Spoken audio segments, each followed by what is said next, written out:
The resistance has finally run out of ideas. Okay, that implies they ever had ideas, but this is bottom-of-the-barrel stuff. They can't impeach him, can't indict him, and will probably give him a landslide in the 2020 election, so the Washington Post wants to pay Donald Trump a large sum of money to walk away from the presidency. They also call Trump an African, which I feel is racist somehow, or it would be if anyone else did it. They called him African. In any case, the article is as dumb as the headline would indicate. If Trump thinks that the United States is truly like a third world country, maybe it's time to start treating him the same way we treat the leaders of such nations. My immodest proposal: let's save America from itself and the ravages of this presidency by offering Trump a big bundle of money to leave. I'm serious. There's an African precedent for this. Let me explain. By all means, please explain how this isn't totally stupid. Comedian Trevor Noah once said Trump, then a candidate, would be America's first African president. He compared Trump to some of Africa's most notorious leaders and dictators. Like former South African President Jacob Zuma,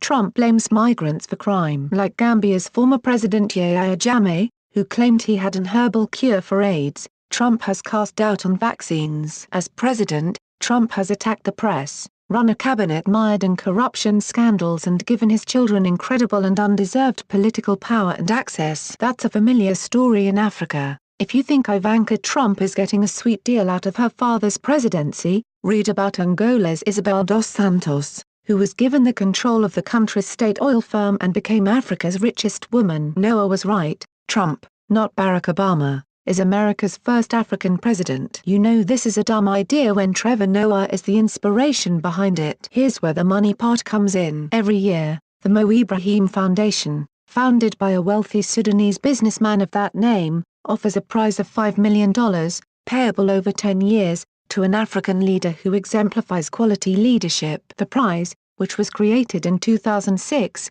also offers the possibility of $200,000 per year for the rest of the winner's life. The requirements: change your country for the better, and step down at the end of your democratically elected term. Seems pretty easy, except Africa's leadership has apparently been so bad over the past 12 years that only 5 presidents in the continent's 54 countries have been given the prize. Liberia's Ellen Johnson Sirleaf was the 2018 awardee. I find it hard to believe that a number of African leaders who sit atop resource-rich countries and embezzle endlessly from the state would be motivated by a measly $5 million. But Trump, America's first African president, just might be tempted by a nice payday. He may be rich, but he's not Teodoro Obiang of Equatorial Guinea level rich, you know. The promise of $10 million or $100 million, we have to offer him more than the Africans, of course, just might induce Trump to change course for the better. If cash prizes are supposedly good enough to improve democracy and development in Africa,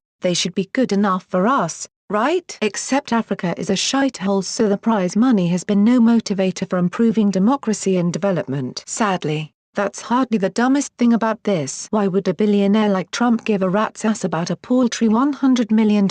Maybe a better question is, why does the left think that everyone has the same mindset as them and would go along with paying a president to go away? Plus, there's still that Mike Pence issue. The funniest thing about this is that the WAPO writer wants the African Foundation to bribe Trump out of office. They have enough problems without having to pony up hundreds of millions of dollars so a handful of American liberals can impose their will upon the rest of us. The WAPO's slogan in the Trump era is "Democracy dies in darkness."